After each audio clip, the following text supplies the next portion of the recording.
Okay, so I've got to do a video on this Truth Social post.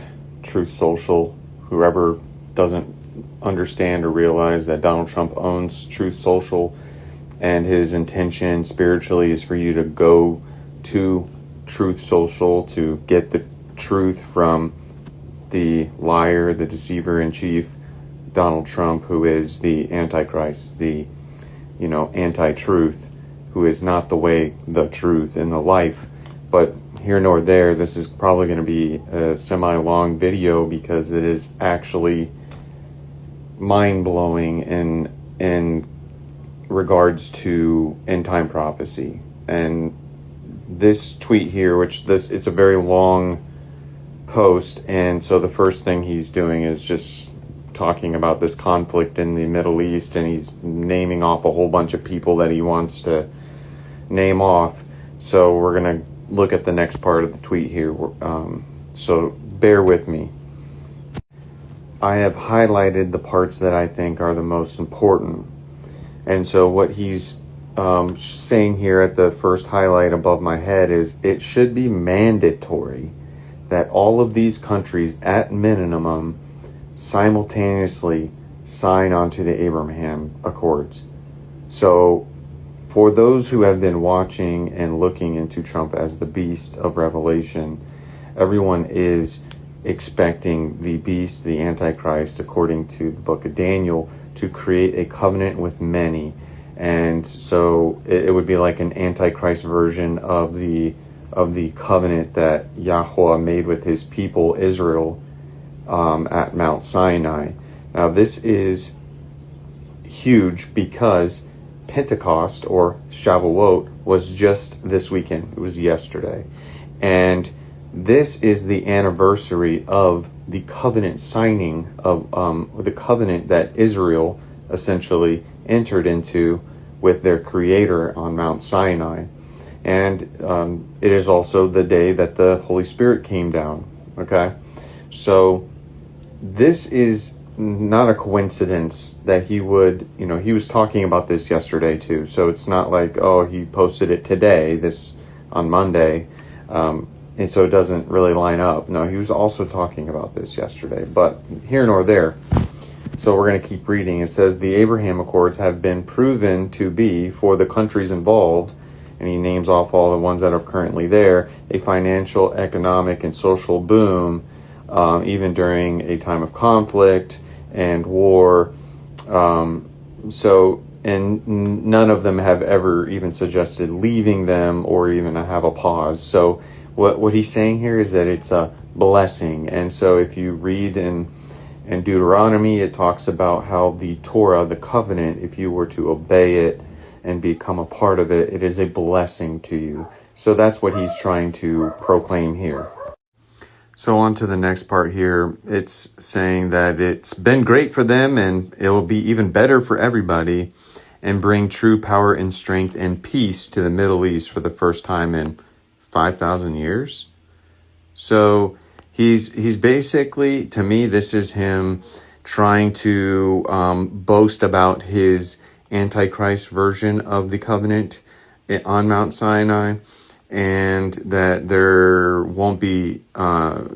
hasn't been peace since 5,000 years ago, and it's the best covenant to enter into, because he says it will be like a document respected like no other that has ever been signed anywhere in the world. This is the Antichrist making him and exalting himself above God, above Yahuah, the creator of the heavens and the earth. This is just, I have no words, to be honest. I really just don't have any words. He is so boastful, and this is how the Antichrist, the beast of Revelation, proclaims himself to be God. I doubt that Trump will ever just say, I am God. However, I wouldn't be surprised if he does. But this is him doing so. Like, everything he does is better than anything that has ever happened in history or will ever happen in the future. This is how he, presents himself.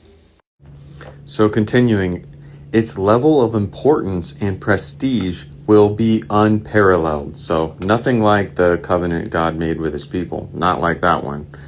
It should start with the immediate signing of Saudi Arabia and Qatar, and everybody else should follow suit. If they don't, they should not be a part of this deal, and that it shows bad intention. So he's kind of just being forceful, and this idea here of signing the covenant. So right below he says nothing in the past or in the future will ever surpass it. So not the old covenant, not the new covenant, no other covenant will surpass this Abraham Accord covenant that he's forcing everybody to create this one world level of covenant. The entire world he wants to join, basically. Anyways, therefore, I am mandatorily requiring that all these countries immediately sign the Abraham Accords. He's mandatorily. It's laughable a little bit, but it's like he basically thinks and exalts himself above God, and that his covenant is better than the past and the future one. So we're going to wrap this up with the very end here. He says, if Iran signs this agreement with me as the President of the United States of America, it would be an honor to have them also be a part of this unparalleled world coalition. So for all of you that are waiting for some sort of worldwide government or power or coalition or some sort of all of these leaders coming together to be a part of a world government thing, well, there you go. He's telling us right there. And then the Middle East would be united and powerful and economically strong like perhaps no other area anywhere in the world. So, the Middle East is largely understood to those believers in the scriptures of the Bible that the Middle East is the promised land.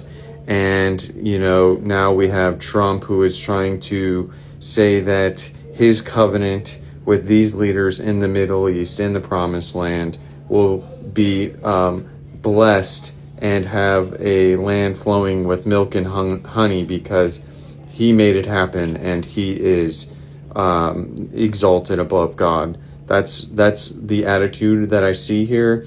I hope everyone has eyes to see this and ears to hear. We are living in the last times. I suggest that you seek Yahushua, Jesus, the Messiah, his word, his truth, his ways, which are the commandments, and keeping the commands to prove your faith, that you are loyal to him, because the commandments are vows of the true covenant that was made at Mount Sinai and has now been renewed with the new covenant through the blood of Messiah. So time is short. Get your house in order.